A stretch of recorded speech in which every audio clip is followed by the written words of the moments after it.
Hi dear students, welcome back to Xylem learning. Abdulla സാറാണ്. Okay, അപ്പോൾ നമ്മുടെ സോഷ്യൽ സയൻസിൻ്റെ ഫസ്റ്റ് കണ്ടന്റുമായിട്ടാണ് ഞാനിവിടെ വന്നിരിക്കുന്നത്.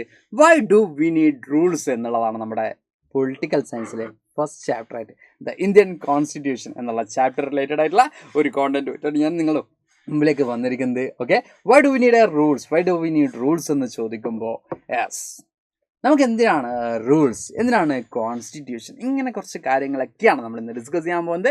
മോസ്റ്റ് ഇമ്പോർട്ടൻ്റ് ആണ്, വളരെ രസകരമായി നോക്കാൻ പറ്റിയൊരു ഭാഗം കൂടിയാണ്. മക്കളെല്ലാവരും എന്ത് ചെയ്യുക, കൂളായിരിക്കുക. എന്താണ് നിങ്ങളുടെ ക്ലാസ്സിനെ കുറിച്ചുള്ള ഒപ്പീനിയൻ ഒക്കെ അല്ല ഈ ഒരു ക്ലാസ് കഴിഞ്ഞ ശേഷം മക്കൾ എന്ത് ചെയ്യണം, താഴെ കമൻറ്റ് ബോക്സിൽ കമൻറ്റ് ചെയ്യണം. അപ്പോൾ നമ്മൾ ചെറുതായിട്ടൊന്ന് സ്റ്റാർട്ട് ചെയ്ത് പോകാം. Why do we need rules എന്നാണ് ചോദിച്ചിട്ടുള്ളത്. അവിടെ നല്ല കിടിലൻ ഫുട്ബോൾ കളിയൊക്കെ കാണുന്നുണ്ട്. പക്ഷെ കളിക്കുന്നുള്ളത് കൈകൊണ്ടാണോ എന്നൊരു ചെറിയ സംശയമുണ്ട് അല്ലേ. യെസ്, നല്ല കിടിലൻ ഫുട്ബോളൊക്കെയാണ്. ഫുട്ബോൾ കളിയൊക്കെ ഇഷ്ടമുള്ള മക്കളൊക്കെ ഉണ്ട് അല്ലേ. ഫുട്ബോൾ കളിയൊക്കെ ഇഷ്ടമുള്ള മക്കളൊക്കെ തന്നെയായിരിക്കും ഇവിടെ കൂടുതലുണ്ടാവുക. അപ്പോൾ പക്ഷെ അവർ കൈ കൊണ്ടാണല്ലോ തട്ടുന്നത്. പക്ഷെ ഞാൻ എന്താ കൈ കൊണ്ട് തട്ടുന്നത്, ഇതൊരു റോങ്, ദിസ് ഈസ് റാങ് അല്ലേ. യെസ്, അത് റോങ് ആണ്, അയാളുടെ ആക്ടിവിറ്റി റോങ് ആണ്.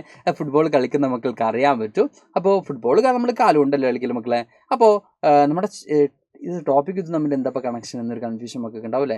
എന്തിനാ ഈ ചങ്ങായിമാർ ഫുട്ബോൾ കളിക്കുന്നത് നമ്മൾ നോക്കിക്കുന്നത്. നമുക്ക് നേരെ ടോപ്പിക്കിലേക്ക് കിടക്കാം. Okay, set. Football is A game that involves the players feet.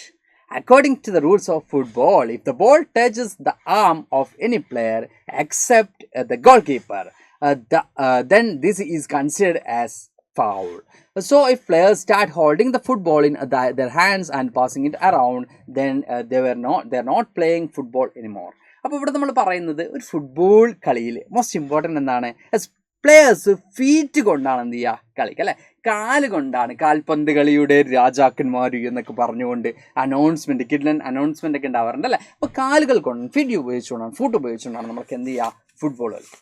നമ്മുടെയൊക്കെ കാലുകൾ ഉപയോഗിച്ചുകൊണ്ടാണ് നമ്മൾ എന്ത് ചെയ്യുക, ഫുട്ബോൾ കളിക്കുക. അപ്പോൾ ഇവിടെ പറയുന്നത് ഫുട്ബോളിൻ റൂൾസ് പ്രകാരം ഇഫ് എനി പേഴ്സൺ അതിൽ ബോളിനെ ടച്ച് ചെയ്യുകയാണെങ്കിൽ, ഹാൻഡ് കൊണ്ട് അല്ലെങ്കിൽ ഹാം കൊണ്ട് ടച്ച് ചെയ്യുകയാണെങ്കിൽ അവിടെ എന്തായിരിക്കും, അത് ഫൗളായിരിക്കും. ആരാണ്, ഗോൾ കീപ്പർ അല്ലാതെ. ഗോൾ കീപ്പർക്ക് ടച്ച് ചെയ്യാം വിതിൻ ബോക്സിന് ഇൻസൈഡിൽ. ഗോൾ കീപ്പറിന് എന്ത് ചെയ്യാം, കൈ കൊണ്ട് ടച്ച് ചെയ്യാം. അല്ലാത്ത ആളുകൾ കൈ കൊണ്ട് ടച്ച് ചെയ്താൽ എന്ത് ചെയ്യും, അത് ഫൗളായിരിക്കും അല്ലേ, ഫൗളായിരിക്കും. അപ്പോൾ ഇതുപോലെ തന്നെ ഫുട്ബോളിൽ അത് ഫൗളാണെന്ന് പറയുമ്പോൾ ഫുട്ബോളിൽ എന്തുണ്ട് മക്കളെ, ഒരു റൂൾസ് ഉണ്ട് അല്ലേ. ഫുട്ബോളിൽ ഒരു റൂൾസ് ഉണ്ട്. ഫുട്ബോൾ കളിക്കേണ്ടത് കാല് കൊണ്ടാണ് എന്നുള്ള ഒരു റൂൾസ് ഉണ്ട്. Like similar the other games such as hockey or cricket also have rules according to which they are played. എല്ലാത്തിനും എന്തുണ്ട്, their own rules ഉണ്ട്. ഇപ്പോൾ ക്രിക്കറ്റ് ആണെങ്കിലും ഹോക്കി ആണെങ്കിലും അത് ഏത് ഗെയിംസ് ആണെങ്കിലും അതിനൊക്കെ എന്തുണ്ട്, കൃത്യമായിട്ടുള്ള റൂൾസ് ഉണ്ട് അല്ലേ. Each of these rules helps define the game. ഈ ഒരു ഗെയിം ഡിഫൈൻ ചെയ്യാൻ ഈ ഓരോ റൂൾസും എന്ത് ചെയ്യും, ഹെൽപ്പ് ചെയ്യും. ഇപ്പോൾ ലൈക്ക് നമ്മൾ എക്സാമ്പിൾ പറയുകയാണെങ്കിൽ, ഇപ്പോൾ ക്രിക്കറ്റ് നമ്മൾ ബാറ്റ് കൊണ്ടാണ് കളിക്കുന്നത്. അതിൽ തന്നെ എന്തുണ്ട്, വൈറ്റ് ബോൾ ഉണ്ട്, LBW, ഇങ്ങനെ കുറേ അധികം കാര്യങ്ങളും ഒക്കെ വരുന്നുണ്ട്. ഹോക്കിക്കും അതുപോലെ തന്നെ എന്തുണ്ട്, കുറേ റൂൾസും കാര്യങ്ങളൊക്കെ ഉണ്ട് അല്ലേ. ഓക്കെ, അപ്പോൾ എല്ലാ ഗെയിമുകൾക്കും അതിൻ്റെതായിട്ടുള്ള റൂൾസും കാര്യങ്ങളൊക്കെ ഉണ്ട്. അത് ആ ഒരു ഗെയിം എന്താണ് എന്ന് മനസ്സിലാക്കാൻ നമ്മൾ എന്ത് ചെയ്യുന്നുണ്ട്, അത് ഹെൽപ്പ് ചെയ്യുന്നുണ്ട്. അപ്പോൾ ഇവിടെ പറയുന്നത് each of these rules help define the game. ആ ഗെയിം മനസ്സിലാക്കാൻ നമ്മൾ ഈ റൂൾസ് ഒക്കെ എന്ത് ചെയ്യുന്നുണ്ട്, ഹെൽപ്പ് ചെയ്യുന്നുണ്ട്. And helps as distinguish one game from another. ഒരു ഗെയിമും മറ്റൊരു ഗെയിമും തമ്മിലുള്ള ഡിഫറൻസസ് എന്താണ് എന്ന് നമുക്ക് ഐഡൻറ്റിഫൈ ചെയ്യാനും എന്ത് പറ്റുന്നുണ്ട്, ഈ റൂൾസിലൂടെ പറ്റുന്നുണ്ട്. ഓക്കെ, നമ്മളിപ്പോൾ ക്രിക്കറ്റിലാണെങ്കിൽ ബോൾ കൈ കൊണ്ടാണ് പിടിക്കുക അല്ലേ, ഫുട്ബോളാണെങ്കിൽ കാല് കൊണ്ടാണ് തട്ടുക. അപ്പം ഇങ്ങനെ ഓരോ ഗെയിംസ് തമ്മിലുള്ള ഡിഫറൻസസ് എന്താണ് എന്ന് ഐഡൻറ്റിഫൈ ചെയ്യാനും നമുക്ക് എന്തിലൂടെ പറ്റുന്നുണ്ട്, ഈ റൂൾസിലൂടെ പറ്റുന്നുണ്ട്. All these are fundamental to the game.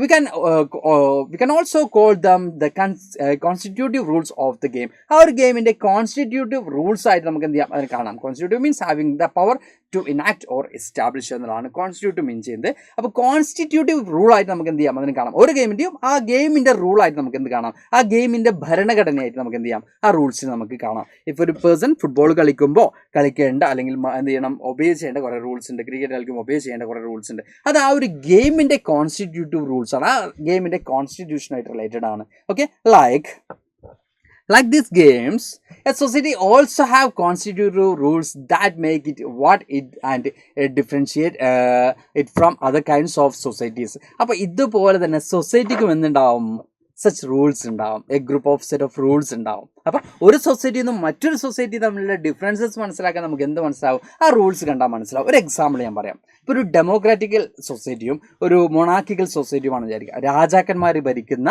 ഒരു സൊസൈറ്റിയും ഇനി പീപ്പിൾസ് ഓൺ ഗവൺമെൻറ് ആയിട്ടുള്ള ഡെമോക്രസിയിലൂടെ പീപ്പിൾസ് ഇലക്റ്റഡ് റെപ്രസെൻറ്റേറ്റീവ് ഗവൺ ചെയ്യുന്ന ഒരു സൊസൈറ്റിയാണ് വിചാരിക്കുക. അതിൽ കിങ്ങുകൾ റൂൾ ചെയ്യുന്ന അല്ലെങ്കിൽ കിങ്സ് റൂൾ ചെയ്യുന്ന സൊസൈറ്റിയിൽ എന്തുണ്ടാവില്ല?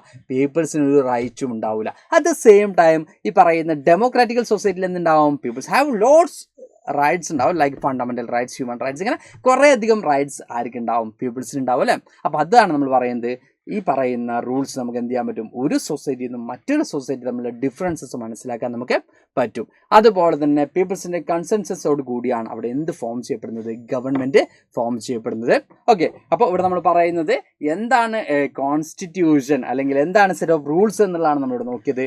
Written documents in which we find such rules is called constitution. ഒരു കൺട്രിയിലെ പീപ്പിൾസ് ഒബേ ചെയ്യേണ്ട, ഫുട്ബോൾ കളിക്കുമ്പോൾ പ്ലേയേഴ്സ് ഒബേ ചെയ്യുന്ന പോലെ തന്നെ ഒരു കൺട്രിയിലെ പീപ്പിൾസ് ഒബേ ചെയ്യേണ്ട, ഫോളോ ചെയ്യേണ്ട കുറേ കാര്യങ്ങളുണ്ട്. ഒരു കൺട്രിയിലെ പീപ്പിൾസിന് പ്രൊവൈഡ് ചെയ്യുന്ന കുറേ റൈറ്റ്സ് ഉണ്ട്. ഇതൊക്കെ മെൻഷൻ ചെയ്ത ഒരു റിട്ടൺ ഡോക്യുമെൻ്റെയാണ് നമ്മൾ എന്ത് പറയുന്നത്? Set of rules or constitution എന്ന് പറയുന്നത്. ആ ഒരു സെറ്റ് ഓഫ് റൂൾസ് എഴുതി വെച്ചിട്ടുള്ള ഡോക്യുമെൻറ്റ്സിനെയാണ് നമ്മൾ എന്ത് പറയുന്നത് മക്കളെ? കോൺസ്റ്റിറ്റ്യൂഷൻ എന്ന് പറയുന്നത്. അപ്പോൾ ഒരു ഗെയിമിന് റൂൾ ഉള്ളതുപോലെ തന്നെ സൊസൈറ്റിയിലും എന്തുണ്ടാവും? റൂൾസ് ഉണ്ടാവും. ഗെയിമിൽ ഫൗള് എന്ന് പറഞ്ഞ പോലെ തന്നെ സൊസൈറ്റിയിൽ ഇപ്പോൾ ഞാൻ ഒരാളെ തല്ലിയാൽ അവിടെ എനിക്ക് എന്ത് കിട്ടും? പണിഷ്മെൻറ്റ് കിട്ടും അല്ലേ? ഞാൻ ഒരാളെ ഉപദ്രവിച്ചാൽ അവിടെ എനിക്ക് എന്ത് കിട്ടും? പണിഷ്മെൻറ്റ് കിട്ടും. അപ്പോൾ ഗെയിമിലുള്ളതുപോലെ തന്നെ സൊസൈറ്റിയിൽ എന്തുണ്ട്? ഗെയിമിൽ യെല്ലോ കാർഡ് കിട്ടും അല്ലെങ്കിൽ റെഡ് കാർഡ് കിട്ടും എന്ന് പറയുന്നത് പോലെ തന്നെ, അല്ലെങ്കിൽ ഔട്ട് ആവും എന്നൊക്കെ പറയുന്നത് പോലെ തന്നെ സൊസൈറ്റിയിലും എന്തുണ്ട്? യെസ്, അത് സൊസൈറ്റിയിൽ റൂൾസ് ബ്രേക്ക് ചെയ്യുന്ന ഒരാൾക്ക് എന്ത് കിട്ടും? പണിഷ്മെൻറ്റ് കിട്ടും. അപ്പോൾ why do we need rules എന്ന് ചോദിക്കുകയാണെങ്കിൽ ആ ഒരു സൊസൈറ്റിയെ ഡിഫൈൻ ചെയ്യാനും ആ ഒരു സൊസൈറ്റിയെ കൺട്രോൾ ചെയ്യാനും ആ ഒരു സൊസൈറ്റിയിൽ പ്രോഗ്രസ് ഉണ്ടാവുകയാണെങ്കിലും എന്ത് വേണം? യെസ്, സെറ്റ് ഓഫ് റൂൾസ് വേണം. Written constitution, written or unwritten constitution വേണം. അപ്പം നമുക്ക് എന്തുണ്ട് മക്കളെ? ഒരു റിട്ടൺ കോൺസ്റ്റിറ്റ്യൂഷൻ ഉണ്ട്. ഒരു ചെറിയ ചോദ്യമായിട്ട് ഞാൻ തൽക്കാലം എന്ത് ചെയ്യാണ്? ക്ലാസ് വൈൻഡപ്പ് ചെയ്യണം. അപ്പോൾ set of why do we need rules എന്ന് ചോദിക്കുകയാണെങ്കിൽ യെസ്, ഒരു സൊസൈറ്റിയെ ആ സൊസൈറ്റിയുടെ ക്യാരക്ടർ എന്താണ് എന്ന് മനസ്സിലാക്കാനും ആ ഒരു സൊസൈറ്റിയിലെ പീപ്പിൾസിന് എന്തൊക്കെ ഫോളോ ചെയ്യണം എന്ന് മനസ്സിലാക്കാനൊക്കെ എന്ത് വേണം? റൂൾസ് വേണം. ഓക്കെ, ഒരു ക്വസ്റ്റ്യൻ ചോദിച്ച് ഞാൻ സ്റ്റോപ്പ് ചെയ്യാണ്. Who was the chief architect of Indian constitution? ആരാണ് ഇന്ത്യൻ ഭരണഘടനയുടെ was father of Indian constitution or chief architect of Indian constitution? Comment മക്കൾ എന്ത് ചെയ്യുക? താഴെ കമൻറ്റ് ബോക്സിൽ ചെയ്യുക. ആൻസർ കമൻറ്റ് ബോക്സിൽ മക്കൾ ചെയ്യുക. അപ്പോൾ നമുക്ക് അടുത്ത ക്ലാസ്സുമായിട്ട് കാണാം. Thank you all. ബൈ.